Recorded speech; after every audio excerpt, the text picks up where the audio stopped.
The first air raid sirens at Kiev's central Maidan Square. I filmed that video in the early morning of the 24th of February 2022, the first day of Russia's full-scale invasion.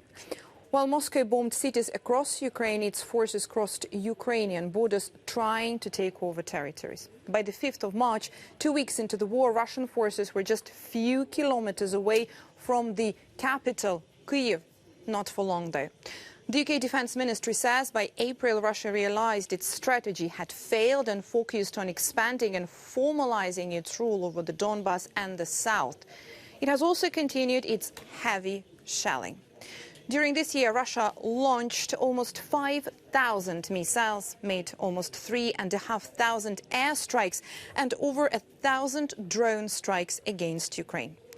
As Ukraine marks 1 year since the full-scale invasion, the capital and the Kyiv region are free. Kharkiv and Kherson regions have been deoccupied, and the country's energy system withstood massive attacks of Russian shelling.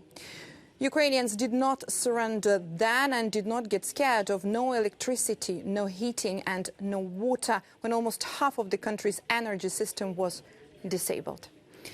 The UK Defence Ministry says Russia's campaign now likely primarily seeks to degrade and exhaust Ukrainian military rather than being focused on seizing substantial new territory.